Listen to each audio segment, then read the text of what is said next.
You guys, I just talked to the best dude like ever. His name's Matt Davis, and he just wrote a brand new book called A Biography of a Mountain, The Making and Meaning of Mount Rushmore. And we just got through talking about this book about, I don't know, 9 seconds ago. And we have this amazing conversation about not only the history of Mount Rushmore, but really the kind of intertwined histories behind the land, the people, Lakota people, immigrants, how the mountain comes to be, and really what the meaning behind the mountain is to this day. It's a really, really kind of fascinating journey when you read Matt's book, and it's just a lovely book.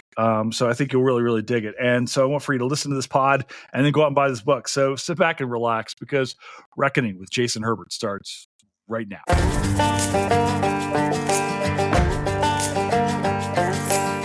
My name is Jason Herbert. I'm a Southerner who lives in the West. I'm a historian, an outdoorsman, and a movie buff. I like finding new answers to old questions, and this is a reckoning.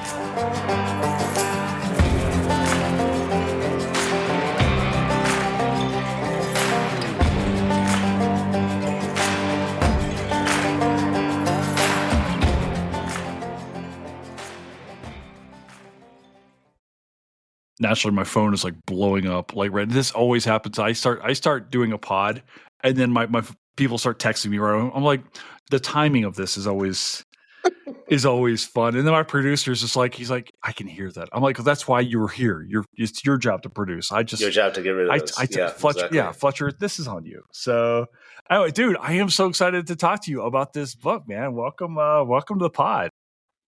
Yeah, thanks for having me. It's really great to be on. This will be fun. Yeah, dude, I have to imagine. So, I'm reading your book, and your book in part reads like an the part of the Indiana Jones movies where like you're following the red line across when he's going to like wherever. I have to imagine, right, like with the book tour in the press, does it feel? I mean, you have to be doing a bunch of these right now to kind of promote the book, right? I am. Yeah, there's been. I wish I was as handsome as Indiana Jones. That'd be great. But I am doing a lot of different events and media stuff. Tomorrow, I just did 2 events here in DC. Tomorrow, I'm off to New York, and then I'll be in Vegas and back in South Dakota, which I'm really looking forward to, is to sort of meeting a bunch of people there. And because I think one of the things about this book is that so many people in South Dakota obviously are very intimate with Mount Rushmore. Very strong family connections, very strong personal connections. And so I'm curious to have conversations with people there now that the book is out and done, and sort of get some thoughts on what they think about it. Yeah, man. I mean, there's so much here to kind of unpack as far as, and that was really the thing that as I was reading through the book, kind of reading through and really kind of feeling the connections to the space, not only the local stuff, but the national. We don't have many national parks that enter the lexicon. Like, give me your Yellowstone of this or whatever, right? Everyone's got a Mount Rushmore of whatever, right? Yeah, exactly. And there's all these weird ties. People go, and it's like this is like a place people almost make like their American pilgrimage to. Right. Whether you're an American or a foreigner, it's a spot where a lot of people go to sort of see this very iconic American memorial. I mean, I think probably the only thing that rivals it that's not in DC and the National Mall is the Statue of Liberty in terms of what people are going to go visit if they're going to make a point to go visit one of these national memorials or national monuments. And so it's been one of the fun parts about doing some of the media, meeting people, is that everyone I talk to has a Rushmore story, or they have a story. Oh, I can't wait to go there, or it's on my bucket list, or I've never been to the Black Hills, I really want to go. How much time should I spend there? What should I see? So I feel like it's a real recognizable monument. It's a real recognizable national park. And I think one of the things that I tried to do with this book is, and these are the kinds of books that I'd love to read, are when you have a subject that you think you know about, but you don't really know about. Yeah. So that's kind of what I was excited about to write about Mount Rushmore. Yeah. Okay. So before we jump into the book and so forth, you want to introduce yourself, because this is not your first. This is not your first penmanship here. Like, you want to introduce yourself and talk about like who you are and like what you do. Yeah, sure. So my name is Matthew Davis. I'm a writer. I have spent a lot of time working on international issues. I lived overseas as a Peace Corps volunteer. I was a Fulbright fellow So I lived in Mongolia as a volunteer, in the Middle East as a fellow. And a lot of my writing was based on those experiences initially. And I have a book called When Things Get Dark, A Mongolian Winter's Tale. And, about 10 years ago or so, I switched gears a little bit and I started an international literary center at George Mason University. And, that it took me out a bit of writing more full time because of the demands of the job, but it put me into a really interesting space where I was meeting a lot of different international writers, poets, journalists, and really working with them and sort of getting them exposure, reading their work, sort of seeing how their writing merged with their political situations. But when I sold this book about Mount Rushmore, I knew I wanted to get back to writing more full time, and so began to do that. And for me, this book's really been a way not just to sort of tackle a new interesting subject, but to learn more about American history. It's something that I've always been interested in American history, but I've never really had the opportunity to sort of dive in pretty deeply into a project like this. And so I think what I came to see pretty early on in this was that Mount Rushmore sort of is at the center of so many of our American myths, Mhm. right? It's our westward expansion, our very fraught relationship with native communities, whether it's our search for gold, these huge projects we do as a country that are full of ambition and creativity, these important words like liberty, democracy, freedom that course through us as Americans that are so present at the memorial. I was able to explore all those things just through this one sculpture that's carved into the granite in the Black Hills of South Dakota. Yeah, it's interesting because here's what I dig though. You go and write this book about Mongolia, and you say you're interested in these foreign spaces, but to so many people, Rushmore is a foreign space because it does attract people from all over the world when they come out to understand America. This becomes like one of these spaces, and I think in a lot of ways, it still remains one of these spaces that's foreign to a lot of Americans because you do have to make this trek to this place. You don't accidentally Yeah. find yourself in South Dakota. You know, No, well, you don't. Not only do you not accidentally find yourself in South Dakota, but you don't accidentally find yourself at Mount Rushmore. I mean, it's a ways away from the highway, right? If you're gonna make an effort to get there, you got to drive miles to go from the nearest interstate to Mount Rushmore, and so it is a conscious choice to do this, and I think it's interesting in a lot of ways because it totally fits with the original idea behind it, right? I mean, so we can get into that now or later, but like the idea behind Mount Rushmore initially, before it became the sculpture of the four presidents, was to attract car tourists to the Black Hills of South Dakota for an attraction, right? And that has certainly been done. Many people come from, all over the country, driving their cars on family road trips or with a purpose to see this. And yeah, you gotta make an effort to go there. You're not going to stumble into it. all right. So I got to ask you then. We'll backtrack a little bit because I definitely want to get into almost this accidental national monument in some Yeah. ways. But why, Matt? You could write about anything, and you talk about selling the book to the press and all that. Um, why this space? Like, what drew it? What drew you to want to talk about this particular space and the monument and the memorialization of it? Like, why Rushmore of all places? So July 3rd, 2020, which was just only 5 years ago, but that feels like 5,000 years ago in terms of all the different things Yes, that have sir. happened since then.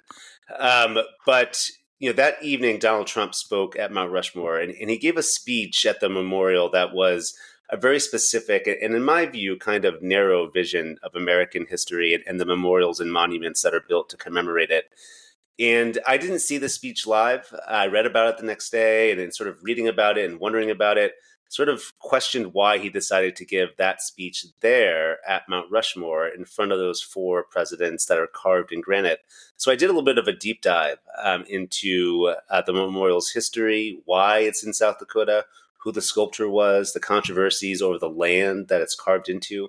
And I just became fascinated by it and sort of wanted to learn more and more and more. And that, when I started to unpack the layers of it, as I said earlier, it's brushing up against so many American myths. I realized that I could sort of use this as a vehicle to talk and explore and learn a bit more about our country's history. I had just had my second child at the time, two boys, and I began to really wonder what country they were growing up in and what it means to be an American, what it means to raise American children in this day and age. And so it was partly really intellectual curiosity, but also partly a desire to try to better understand who we are as a country. Yeah. So there's a cool thing that's going on in this book, as I read it, and because of what I do for a living outside of this podcast, this had a special meaning to me. And what I really dug was the fact that this really doesn't have like this traditional linear. It's not what I would call a history. I don't think you call it a history. I mean, this is a biography of a mountain, and you are very much interjecting your own experiences, your own thoughts, your own feelings into this. So I feel like in some ways I'm kind of in the car with you, very much arguing over what the music is going to get played as we drive through. We're going to listen to like '90s Alice in Chains or whatever. But like, can you talk a little bit about the writing process for you as far as this like why this is a little bit different? Why a biography of a mountain and so forth? Like, what was this process like for you? Yeah, sure. I'll vote for Tom Waits as we're driving along the West. No, so, I'll be doing my best Joker impression off of Ledger's take on Waits, but go on. Perfect. But so, I am not a historian. I'm not a trained historian. I have a master's of fine arts in creative writing. I have a bachelor's in journalism. I have a master's in international relations. None of that is related to any sort of official study of history. So I approached this as someone that has always been fascinated by the history of places, and someone who recognizes that how a place was many years ago, whether that's 100 or 1,000 or 1,000,000 years ago, influences what it is today, and our today influences how we perceive the past. And so I came at this more as a writer or a journalist as opposed to a historian. And so what I wanted to do was two things. I mean, you mentioned the insertion of myself into the story in terms of my reflections and thoughts. And I love that kind of writing, that nonfiction writing. I think I come from a strand of more, journalism where I think it's important to be upfront with your readers and sort of say there is an I behind the author, and here he or she is sort of expressing and thinking. And there's a word we use in more creative nonfiction called essaying, where you're really essaying, what you're writing about.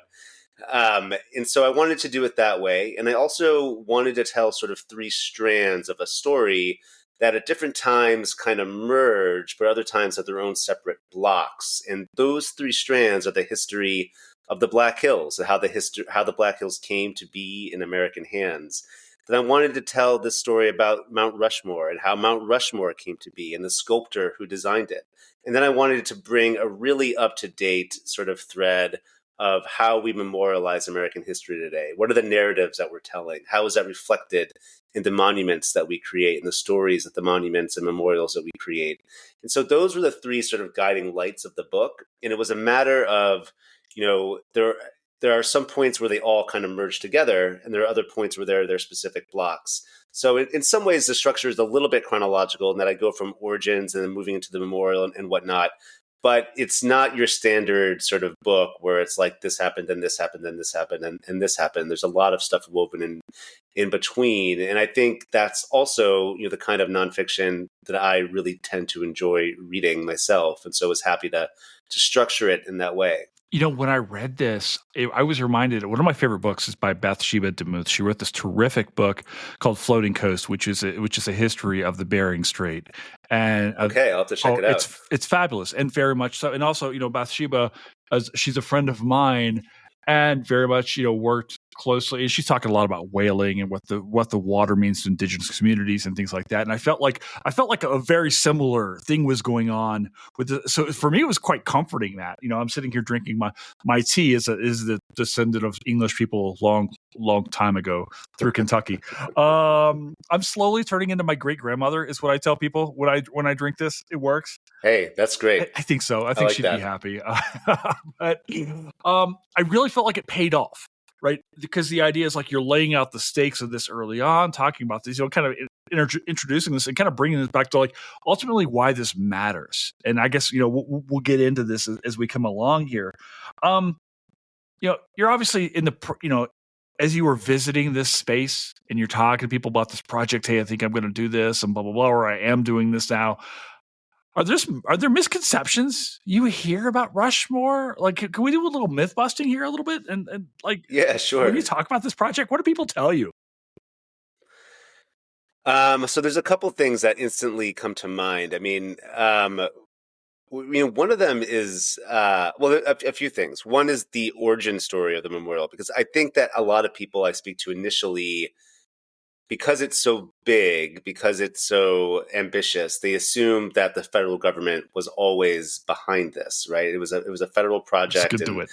Yeah. it was, yeah, exactly, and that's just not the case. And the story of Mount Rushmore begins with this state historian in South Dakota, a guy named Doan Robinson, who was very attuned to his different issues in his state. In the 1920s, that meant a real economic slump in the state of South Dakota, and so he wanted to diversify the state's economy and thought about doing a sculpture in the Black Hills that would attract people to the area and keep people in the area and have people spend money in the area. And that's what ended up happening. I mean, his vision of Mount Rushmore, which was not at the time going to be carved into Mount Rushmore, his vision was very different than what ended up coming to be carved in the Black Hills. But I think it's really important to sort of recognize that, like, it was one person's idea, and then everything else sort of coalesced around that. That's one myth. I mean, another myth is, I think people are actually kind of surprised by how small it is in terms of its relationship to the rest of the Black Hills. I think people have this because oftentimes when the memorial's photographed or when people are thinking about it, it takes up the full breadth of a postcard or a picture or a Mhm. newspaper. When really, in the context of the Black Hills, it's much smaller in its dimensions and the beauty of the hills. And then I mean, I can't tell you how many times, either we're traveling in South Dakota or telling people, across the country about the project. People will ask me, well, is there really a secret room in Mount Rushmore? Is there really a place that all kinds of strange shit happens? And it's like, no, there's really not. But I mean, I love that those sorts of myths and ideas exist, because that's what makes some different memorials and monuments exciting sometimes. That's funny because I actually know the writers of National Treasure. This whole thing that I started Oh, off, do you oh, really? very much so. This whole thing started off actually from a watch party we did on Twitter in 2018, watching National Treasure, and then I became friends with Cormac and Marianne. So, and they've been on the pod. So, That's I'll amazing. have to tell them later. I'm like, I cannot get away from you people.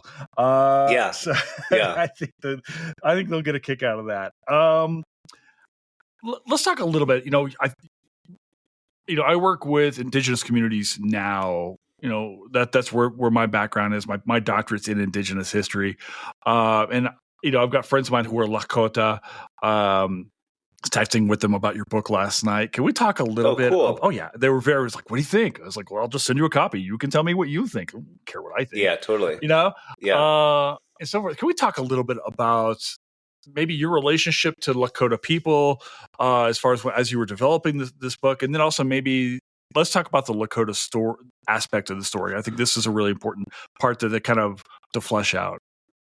Yeah, it's probably the most important part to flesh Sure, out, I think, because without that story, it's a lot of the other stuff I'm exploring in the book is sort of secondary. Yeah, so let's do the really brief synopsis of that, and then we can go into my relationships with the people I met be great. in South Dakota. But yeah, so the Lakota call the Black Hills the heart of everything that is. It is sort of their spiritual center, their political heart as well. And the Lakota believe that they emerged from a cave in the southern Black Hills called Wind Cave. That first the buffalo emerged from the cave, and then the humans, then the Lakota. And so, because of that, there is a real centeredness that they feel within the Black Hills, cosmologically, spiritually, politically, emotionally. I mean, at there was as the Black Hills were also very practical for the Lakota, right? That's where they got a lot of their food, their shelter. They got a lot of they were able to get their medicines. It's full of sacred sites. So the Black Hills really are the center of their universe in many ways. And you know, from a Western perspective, from an archaeological perspective, what most people believe is that the Lakota presence started in the Black Hills in the early 18th century. And so you have this period from about the early 1700s until the Black Hills were taken by the Americans in 1877, where there was a real presence of the Lakota within that part of what is today South Dakota. There were, of course, many other tribes historically from that area, in that area, including when the Lakota were there. But what happened was the U.S., after the Civil War, began to once again pay its attention to the American West and to build forts in what was Lakota land along the Bozeman Trail. And that precipitated what is called Red Cloud's War. Red Cloud, of course, was a great Lakota leader. And he, along with Crazy Horse, began attacking some of those forts, some of the settlements, some of the people that were trying to get into that land. And the U.S. could not defeat the Lakota, so they sued for peace. And that treaty, the 1868 Treaty of Fort Laramie, is vitally important to this story. And basically what that treaty provided was a great deal of land for the Lakota Nation. And that land included what is today all of western South Dakota, which of course includes the Black Hills, which of course includes where Mount Rushmore is today. And there was no American was allowed into that land. You had to be some sort of official from the American government to get in there. But as you know, we will discuss George Armstrong Custer later potentially. But what ended up happening is that when the Americans took that land in 1877, that treaty was violated and the Lakota lost that land. And there was, as you know, just generations of trauma that came after that, whether that was the stealing of other land, the putting in of children into boarding schools, massacres like Wounded Knee. And so the Lakota have a great deep historical connection to the Black Hills, and they also feel a great sense of loss that that land is no longer theirs. And then in terms of my relationships with people on the ground there, you know, I was very, very fortunate to receive some wonderful introductions from people to meet with both Native and non-Native South Dakotans. I am not South Dakotan. I'm not Native American. I had very little connections to the state before I started this project. And I think, you know, one of the things that allowed me to do was to come at this from an outsider's perspective, to kind of ask certain questions that maybe locals would be like, well, why are you asking that? Don't you know the answers? And I think even more to the point, it's hard for anyone to live in Rapid City or the Black Hills or South Dakota without feeling deep emotion towards that place in one way or another.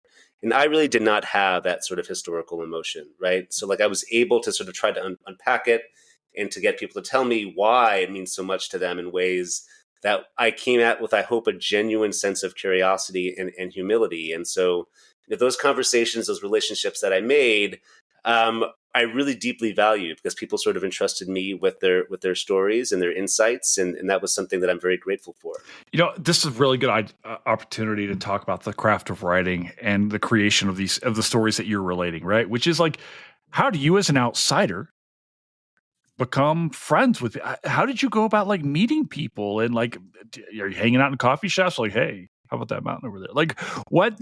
You know, what was that process? Was you know, sometimes, you know, I know that in my own career working with tribes, you know, initially it's like a little timid to go and say, hi, I'm Jason, and I just want to be of service or whatever. But like, what's that process like for you to say, hey, I'm interested. What can you tell me? Like, well, you know what was interesting with this, Jason, is that initially what sort of drew my attention to many of the characters, whether they were Native American or non-Native, was what happened on July 3rd, 2020. Yeah. And so, for example, Nick Tilson, who's one of the characters I write about, he's the head of Indian Collective. He had organized a protest on July 3rd, 2020. So I knew I wanted to speak with him. I wanted to speak with him about what that experience was like, and was able to get a hold of him. You know, he's very busy, but I was able to get a hold of him and have some great conversations with him over the course of several years. And the same with Amy Sazu, for example, who is another one of my characters. Initially, I wanted to talk to her about what it was like to be on the ground on July 3rd, 2020. But then our conversations just completely expanded into larger issues related to her family's history and to her work on the Remembering the Children Memorial. And so, you know, I think like when I was engaging in these conversations initially, this is what oftentimes happens when you're writing. You have sometimes a preconceived idea of what you want to learn but then circumstances take you in a very different direction, and you're glad that they do, right? And so it became one of those situations for sure. And I just was, very, as I said a moment ago, very grateful for everyone that I spoke to, that they were able to sort of talk to me about their family lives, their personal lives, and sort of how they related to this mountain that's in the Black Hills that I read about. So I have to tell you, I'm reading your book, and here I am, Jason Herbert, esteemed historian, Dr. Jason Herbert, knows indigenous history. I was just at Washita massacre site a few weeks ago. And I'll be damned if I don't read the name George Armstrong Custer. And I'm like, He's everywhere. son of a bitch. Can we talk about, like, I had no idea he was going to factor into Mount Rushmore. Can we talk a little bit about Custer and what he has to do with the creation of this national monument? Sure. Yeah. So he's vital for two reasons. The first is that, I mentioned that treaty of 1868 that was signed between the United States and the Lakota. There were no Americans allowed in the hills unless they were an official party. And so in 1874, in the summer, Custer leads the 7th Cavalry along with a marching band through the Black Hills of South Dakota in search ostensibly for military forts. That's the official reason. But what everyone knows is that they're trying to look for gold. And so they do find gold in August of 1874. And it changes the history of the Black Hills of South Dakota. At the time, there was a deep financial panic in the United States, sort of the initial Great Depression. There was a huge longing to find gold, not just for economic necessity, but for morale. And so when gold is found, Ulysses S. Grant, who's the president at the time, he had tried to prevent Americans from going into Lakota territory. He deeply wanted to keep the terms of the treaty intact. But when gold was found, he just relented and said, okay, go ahead, swarm into the Black Hills. And he ordered Native Americans to be put on federally run reservations, and that those that refused would, quote unquote, be rounded up and taken care of. And so that's the second part of where Custer comes in, because in 1876, Custer's part of the military expedition to round up the recalcitrant Native Americans. And he engages with the Lakota, Northern Cheyenne, famously at the Battle of Little Bighorn, the Battle of Greasy Grass, as the Native Americans call it, and Custer gets wiped out. He's killed. His 7th Cavalry gets mostly wiped out. And when word gets back to Philadelphia, which is celebrating the United States' centennial, so Custer dies in late June 1876. Word gets back around July 4th, 1876. The United States is enraged, and they want to take over the Black Hills and take vengeance over Custer's death. So that's what happens. And shortly thereafter, the United States breaks the Treaty of Fort Laramie, takes over the Black Hills, and from that point on has occupied it. And so, I think that Custer plays an important role as a spark for these events, right? I don't, I think it'd be a hard argument to make that this wouldn't have happened in some capacity anyway had Custer not been born. But certainly who he was, his personality, what he did was deeply impactful for the story of Mount Rushmore. Yeah, one of my very best friends, his name's Mark Lujan. He's Seneca, and he's got maybe my favorite bumper sticker I've ever seen, which is just a simple yellow bumper sticker that just says in all black writing, "Custer had it coming," and I'm just like, I need this in my life, Mark. Well, one of my favorite parts of researching this book, which I read a little bit about in the book, was I was in Custer, South Dakota, and one of the bartenders at my favorite saloon in Custer, South Dakota, was telling me that she has many people come into the saloon looking for the spot where Custer died. Right. Because people just assumed that he died in Custer, South Dakota, not in Montana, 250 miles away, or however many miles it is. So he's someone that is ubiquitous throughout American history, especially that segment of American history. Yeah, he's a guy who was kind of everywhere touching stuff, and I think that for lack of a word, his celebrity, touched off after his death.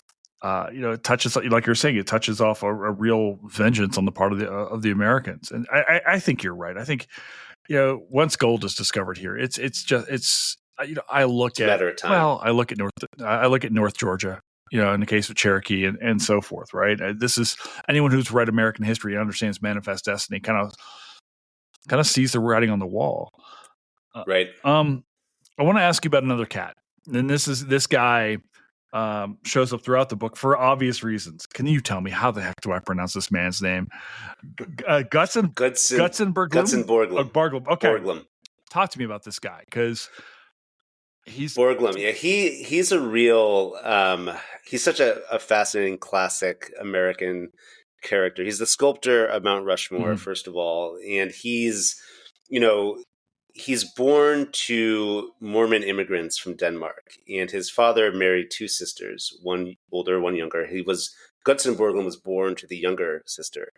And so as the family moved he was born in what is now present day Idaho, and the family actually began to move east. And as they moved further east and Mormonism, polygamy became illegal, there was a point where they had to decide how they were going to have this family arrangement. There was a father, two wives, and five kids. And what they settled on was to ask the younger sister, so Gutzon Borglum's mother, to leave the family.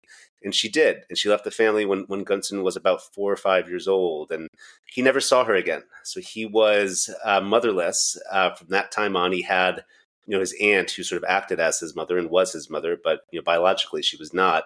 And so Borglum grows up in the middle of the United States in what is sort of around Fremont, Nebraska today, and eventually moves to California as a teenager, learns to be an artist, becomes an artist, marries a woman that's about 18 years his senior, goes to study art in Europe, and really, while he's wrestling with, becoming an artist in Europe, he kind of learns from the great French sculptor Auguste Rodin, and he takes so much from Rodin, both in terms of his process of art, but his thinking behind art, sort of this unconventional way that Rodin was viewed in French artistic circles. Borglum sort of takes the heart. And when he returns to the United States in 1901, he sort of very firmly says, I am a sculptor, I'm an American sculptor, and I'm going to stir some shit up. And that's what he ends up doing. And he's a very talented artist. I mean, Gutzon Borglum, as we can talk about now or later, he was very flawed politically, very flawed, temperamentally. He was very difficult to get along with in many ways, but he was a very talented artist. And he was someone who, really believed in the power of art to tell political stories, to tell the kinds of stories that we see today at Mount Rushmore. Yeah, you want to spill some tea on this guy, because I felt like the dirt is good. Because it is. I mean, yeah, it's one of the things that I quickly learned when I started to visit Mount Rushmore was that his story is not fully told at the memorial. Right. I mean, Gutzon Borglum was, before he carved Mount Rushmore, he was working at the Stone Mountain Confederate Memorial just outside of Atlanta. And so he was hired in the summer of 1915. And just a few months after that, in November 1915, the Ku Klux Klan is reborn atop Stone Mountain. And the KKK from that moment on has a really close affiliation with the Stone Mountain Project. And Gutzon Borglum, by default, has a real close association with the KKK. I mean, I have not seen any sort of historical documentation that he was an official member, donned a robe or anything like that. But he was very close with Klan leadership. He introduced them to major national American politicians. There's some speculation that he acted as part of the Klan Concilium, which was their national policy planning organization. Matt, are you saying he was on their emails? If there were emails, he would have been. He might have been one of the. He might have been one of the generator of the emails, Jason. But so he was, and he shared a lot of their bigotries and beliefs. Right. I mean, he was very much a nativist. He was anti-immigrant, anti-Semitic. He was racist, and it's got to be said that like the KKK in the 1920s was not we view it oftentimes as kind of like a terrorist organization, but it was not in the 1920s. It was more mainstream. There were a lot of national politicians that were members. There were Supreme Court justices. So Borglum's politics were not necessarily fully outside of the mainstream. But it's a story that, as I said before, is just not told at Mount Rushmore. And it's deeply important, I think, because I not only did Borglum learn a ton about the practical aspects of carving a mountain at Stone Mountain, I always wondered what he brought with him politically when he left Stone Mountain to go to Mount Rushmore. Well, he's got these really interesting political dynamics as well. You talk about this. He knows Theodore Roosevelt. Massive man crush on Lincoln. Is that correct? Yeah, massive man crush. I mean, exactly. you talk about this when he gets to carving. The reason why he does so well carving Lincoln versus Jefferson, it's just like he understands the queen. I just like it's like Yeah. very lovingly touching in Yes. on Right. on Lincoln's face. You know, so let me ask you this: can we backtrack a little bit before he gets contracted to do this work? Where, at Stone Mountain or at Mount Rushmore? Rushmore, I'm sorry. What's the transition to saying, okay, we're going to put some faces of some guys on a mountain in South? Like what transpires here? How does Rushmore come to be before Borglum starts hammering and chiseling away? Yeah, so there's two things going on here. There's so to finish the Borglum story and its relationship to Stone Mountain, he was actually fired from Stone Mountain. Right.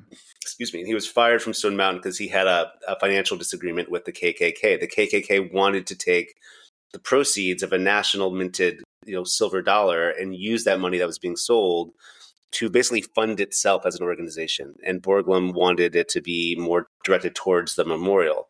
So there was a fight that broke out, and Borglum was fired, and he smashed the models. He has to flee in the night. He's a fugitive from Georgia. He crosses into South Carolina, and he can't go back to the state. And 6 months later, he's on top of Mount Rushmore and dedicating it for the first time. So there's a real strange confluence in terms of dates and timings here. What's happening in South Dakota is that Don Robinson, the state historian, he wants to have this economic centered sculpture in the Black Hills, but he wants it to sort of reflect the characters and history of the American West. So he wants to put on Red Cloud, Custer, Lewis and Clark, Sacagawea. And so that's his idea. Borglum takes over and he says, what I think we should really do is we should build something that is an homage to American empire, an homage to American expansion. So very soon after he took over, he began to think about who to carve into the Black Hills that would reflect that. And initially, he has Washington and Lincoln in mind, but soon he expands that to Jefferson and to Theodore Roosevelt.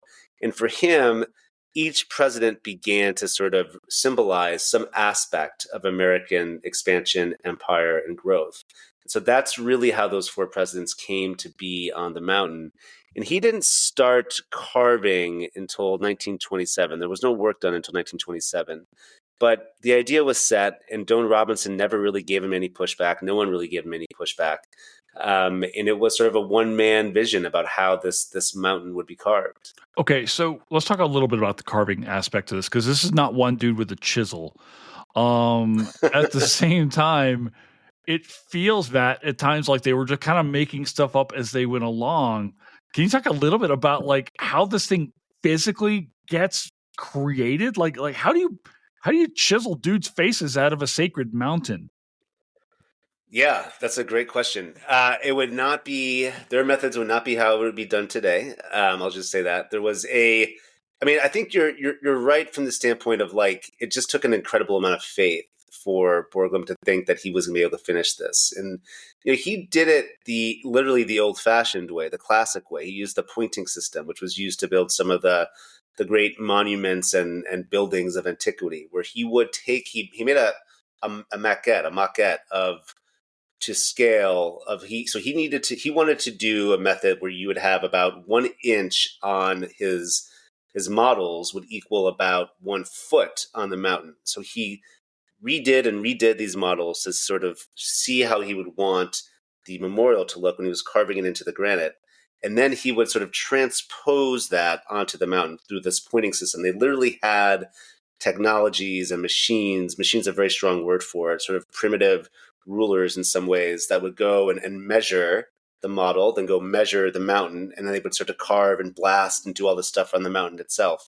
And that's really what it was like. I mean, they would start with dynamite. They would take these caps of dynamite and blast off the rubble, and then use smaller and smaller caps the closer they got to the actual carvable granite.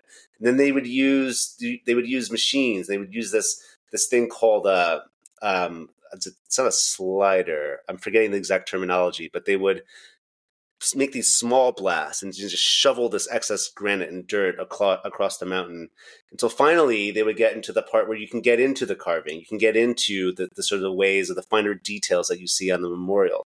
And what's interesting to me is that, the workers that worked on this, many of them were from the Black Hills. Many of them were unemployed miners or ranchers or seasonal workers, and they would literally dangle from hundreds of feet up off the ground in these chairs that Borglum designed, and they would sit there with this heavy machinery, and no one died in the process of doing this. I mean, you compare what Rushmore experienced to what the Hoover Dam experienced, for example, which was going on around the same time, where there were many, many more deaths. No one passed away at Rushmore. There were some injuries, but it was rather remarkable that no one died. And Borglum was successful in his process, clearly. I mean, he got this thing done through all these different complications. I look at pictures and I just see this giant scree field down at the bottom of the faces. And I'm like, you guys couldn't clean that up while you were, how long did this take I mean, this was a long time to build. Yeah. It was a long time. Yeah. And I love that point, Jason, because it's very true that like there's this huge pile of rubble that sort of slides down from the faces, and they ran out of money. they couldn't get rid of it, so it's still there.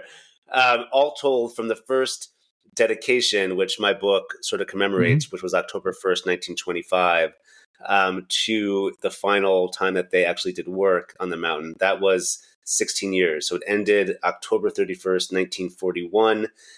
Just weeks before Pearl Harbor. So it kind of bookends this one period of American history, really kind of like that Great Depression era, if you will. And right before we're about to enter World War II, and our country is about to be transformed into, a superpower. And these ideas of freedom and democracy that were so vital during the Cold War will be represented in this mountain in the middle of South Dakota. Can we talk a little bit about stewardship? This is Mount Rushmore. It's underneath Department of Interior, National Park Service. There's been a movement. I want to say I've read Vine Deloria writing about this, if I'm correct. Maybe I'm wrong. Arguing for the return of all national park sites to indigenous stewards and so forth. Can we talk a little bit about maybe Lakota relationship to the monument now? Because it feels like maybe it's changed a little bit over time. It doesn't come across in the book as though there was a tremendous amount of pushback at the start of the project, though certainly it feels that way now. What's the arguments here as far as like, what do we do with this land? Do we give it back? Do we maintain it? Do we work with tribes? Like, what's the right way to go here? Yeah, so those are great questions, and they're important. And so basically, you're right. At the time that it was becoming an idea and that becoming an actuality, there wasn't a ton of pushback. But what was happening at the time in the 1920s was that the Lakota entered into the American court systems cases trying to get compensation for the land that was taken by the United States. So that starts to happen right around the same time that Rushmore is being created. In those cases, take decades to sort of wind their way through the American legal system. And eventually what happens in 1980 is that the Supreme Court sort of affirms lower court rulings that the United States violated the 1868 Treaty of Fort Laramie, and that they must pay the Lakota for that illegal seizure of land. And that money in 1980 was $102 million. That was the value of the land. And today, because of interest, it's in over $1 billion. But the Lakota do not want that money. They want the land back, right? They want the political solution. And that's sort of where your question comes in. And I think, as Native American political consciousness has grown, as their power has grown, as identities have really, come to be strengthened in the 1950s, 60s, you began to see protests at Mount Rushmore. The American Indian movement protested at Mount Rushmore a couple times. You had the protests on July 3rd, 2020. And there is an argument that, a lot of people ask me, well, what will happen to the land? Will the United States ever give it back to the Lakota? And I just don't see that happening, right? That's just that I don't think that's something that's going to be done anytime soon. But there is this question of co-stewardship of the federal lands. What might Mount Rushmore look like in a co-stewardship between the National Park Service and Native Americans? So those are more interesting questions to me about what that might look like. And I do think when I first saw Mount Rushmore in the spring of 2000, so before 9/11, when the United States was really riding high with its victory in the Cold War, our strong economy, there was nothing at the memorial that reflected the histories of Native peoples in the Black Hills. You could go to Mount Rushmore, and it would be as if the history of the mountain started when Gutzon Borglum started to carve there. That changed in 2004 when a guy named Gerard Baker became the superintendent at Mount Rushmore, the first Native American superintendent at Mount Rushmore, and really introduced Native histories and culture and themes to the memorial. So he developed a Lakota heritage village that was to the left of the sculpture. He invited cultural performers like hoop dancers to perform at this massive auditorium. He hired Native American interpreters to tell the stories of their tribes. These were hugely popular, and they still are today, but it did receive a bit of blowback from the communities around the Black Hills who didn't want those stories changed.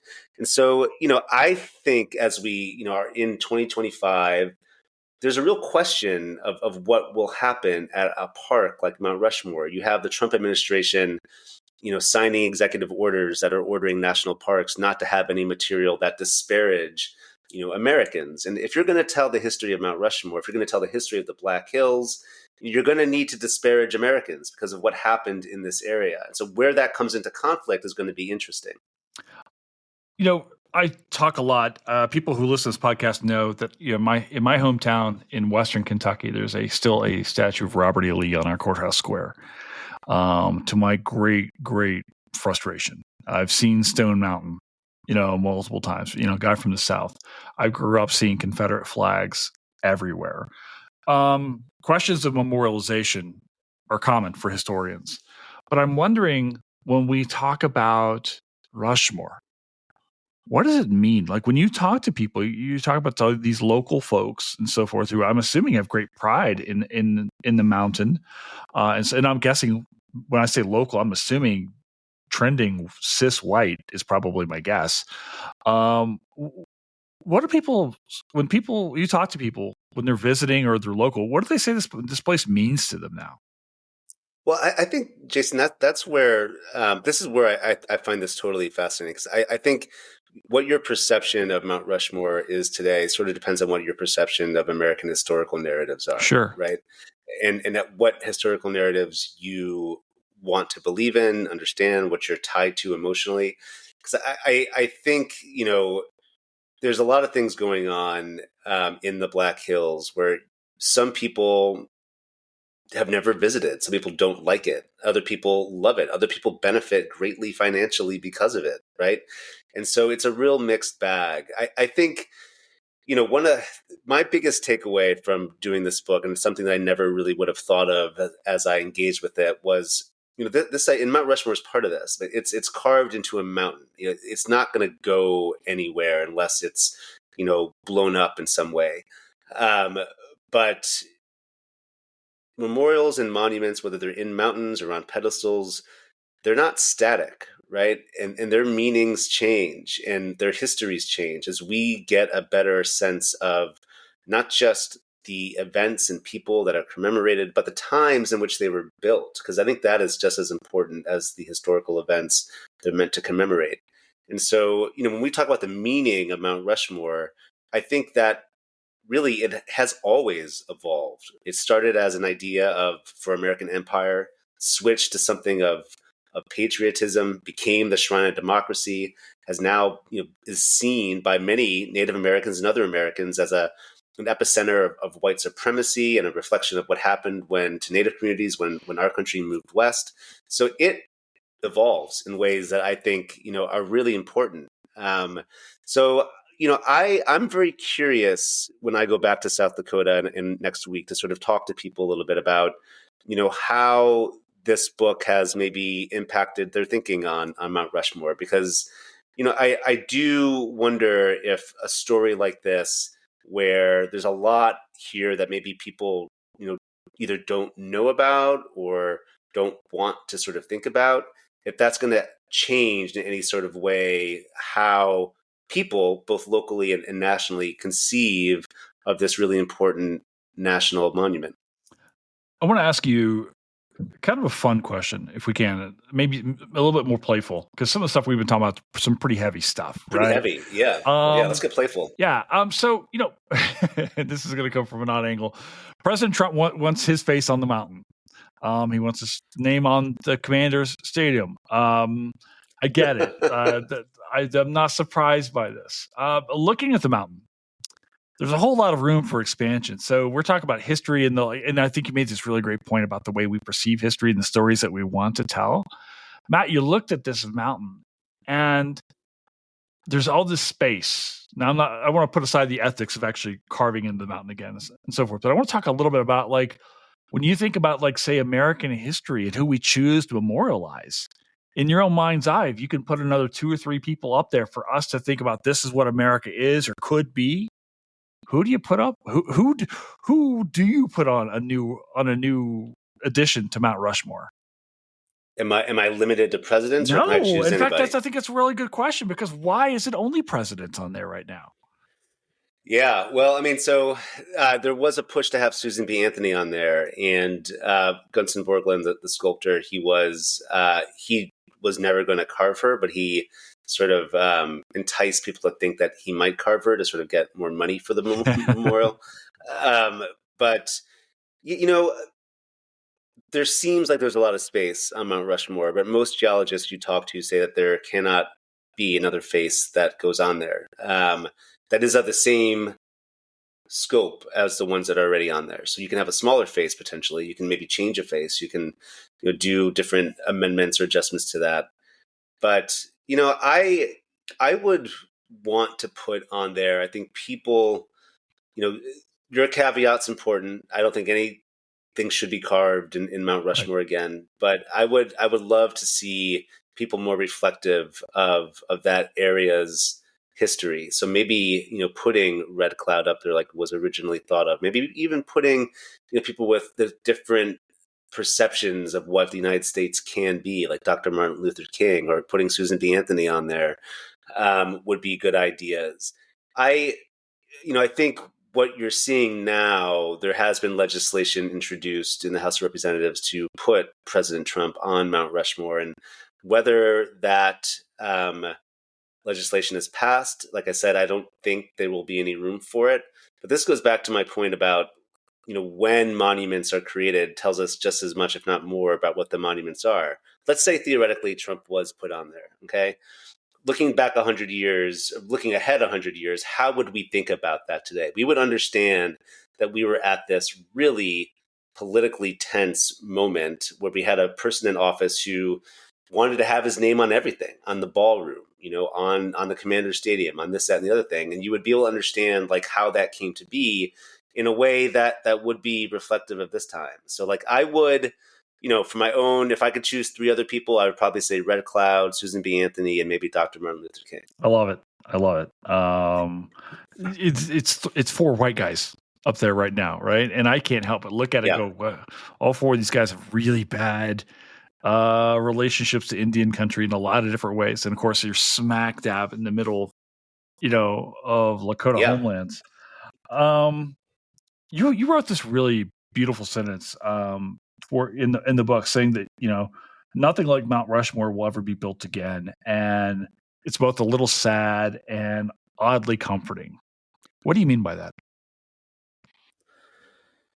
Well, with regards to it being sad, I mean, I think the amazing ambition that it took to create something like this, is I I have a lot of issues with Gutzon Borglum as his Sure. politics, how he was as a person. But I like there are parts of him that I really admire, and one of them is just his desire to get shit done. Right? He's just like, let's just get stuff done. Let's just do this. Let's move forward. Let's push on it. And I think that it was a one man show in many ways for Mount Rushmore. There was no other person's vision in there. He sort of made a lot of enemies by pushing as hard as he did.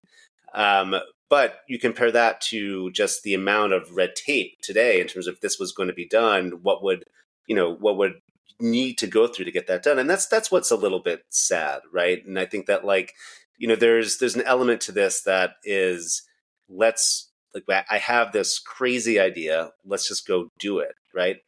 Where I think it is more comforting is also the flip side of that, right? It's kind of nice that there's a little bit of a break on some of this, that you can't just have someone go and decide these decisions.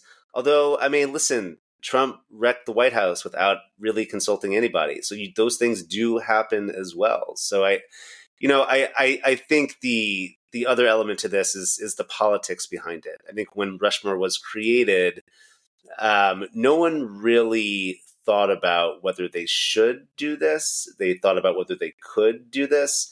And I do think that today, depending on what it was and where it was, there'd be more discussions about whether we should do something like this. And that's the comforting aspect of it, where you sort of, maybe we've learned a little bit, and there'd be more of an outcry for doing this project, much as that there's been an outcry for the wrecking of the East Wing, or there being this arc that Trump wants to build right by Arlington National Cemetery. So I think, you do see a little bit more consideration of those kinds of issues, which is comforting. Yeah, whenever I think about my time with the Forest Service, which absolutely is not sponsoring this podcast or endorsing it, one of the things I like so much, Matt, is this idea of this continuation of this legacy, right? I think about TR over my shoulder, and I think about the creation of these national forests, or later the national parks.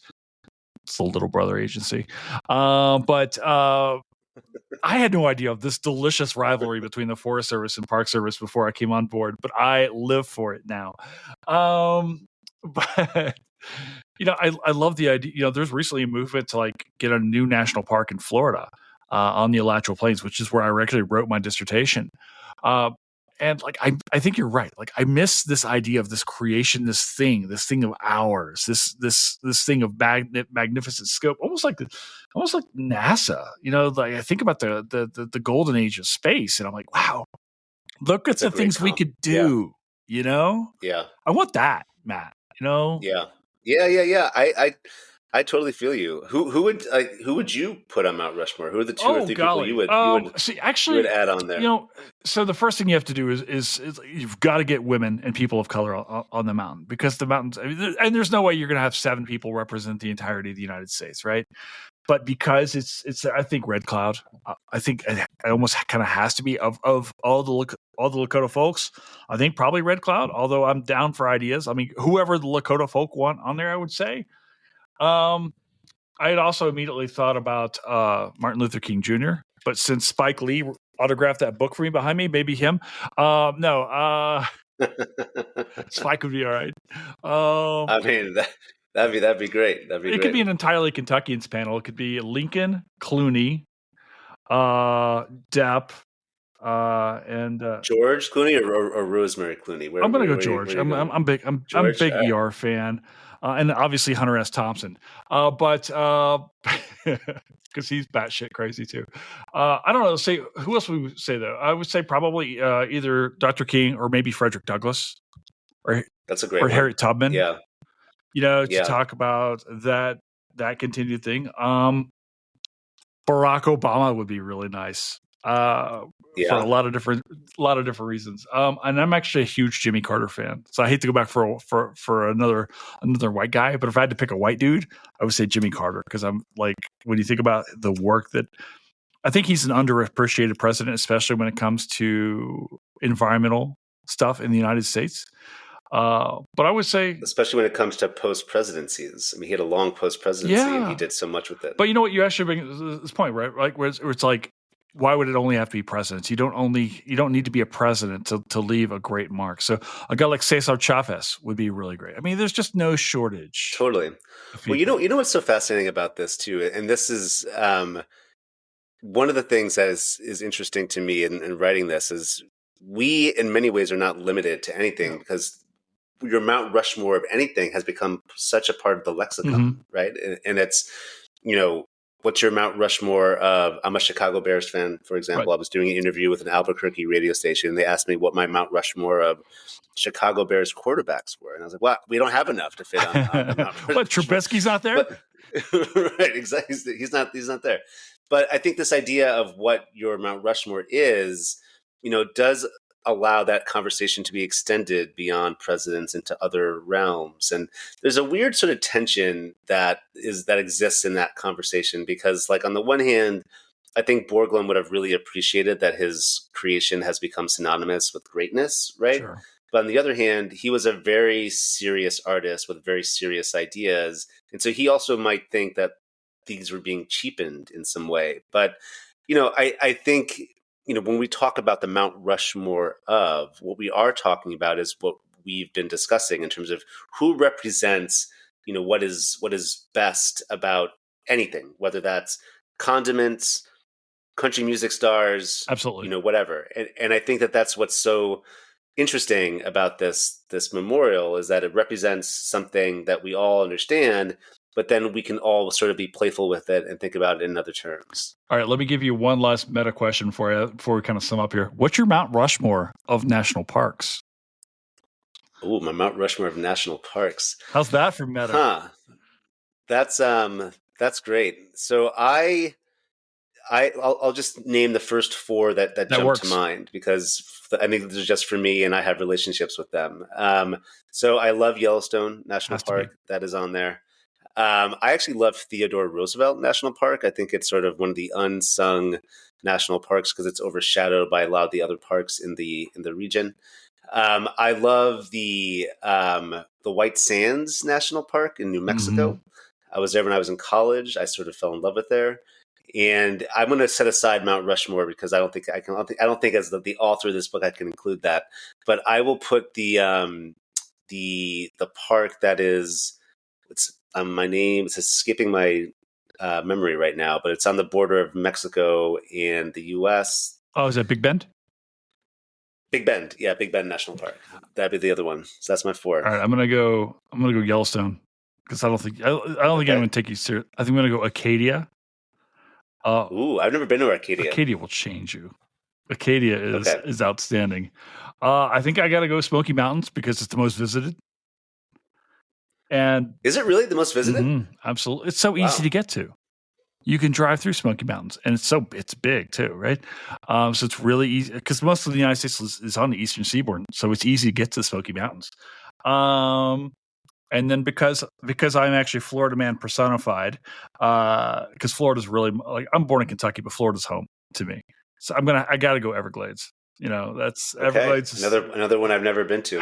Everglades is perfect, man. People think of Everglades as a swamp. It's not. It's a river. It's a river of grass, and that place sings to me. So yeah. Okay. All right. Cool. Let me ask you this: we've been talking about the past this entire time, Matt. What's in your future? What comes next? Or have you got the next project in line? What happens next for you? Yeah, there are a couple things that are happening.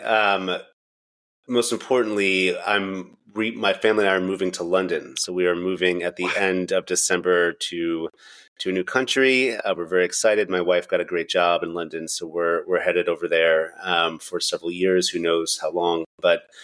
And then professionally, yeah, I have another project in mind that also takes place in the Black Hills, and I'm not sure how that's going to work from London, but I will see how this develops and go from there. And I don't want to share too much about it because I'm working on it with a co-author, and I'm not at liberty to sort of disclose without his approval.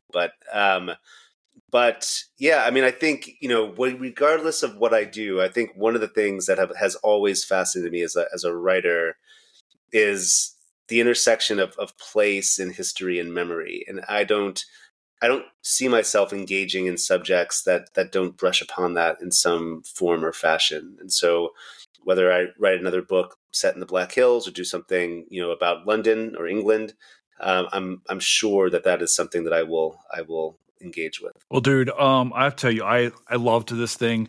A biography of a mountain, the making and meaning of Mount Rushmore. When the press reached out to me to ask me if I wanted to talk about it, I was like, absolutely, send me. And then I just tore through this book and I just loved it.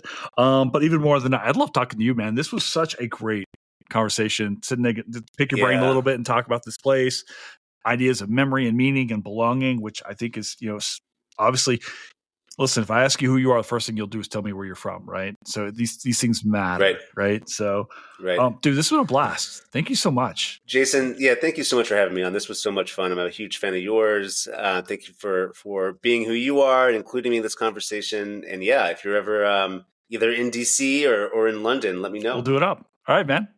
We'll check you later. Cool. Thanks, Jason. Hey, thank you so much, guys, for listening in to this podcast. Thank you so much to our guest, Matt Davis, for coming in and talking about this book and all of the things behind it. Thank you, of course, to our producer, Fletcher Powell, for being part of this show and making this show operate. And thank you most of all to you guys for continuing to be here. I hope you are having a wonderful holiday season, no matter where you are, and that you are doing well wherever you are. So keep listening. We got more pods coming to you, and we'll check you a little bit later. Ciao for now. Bye.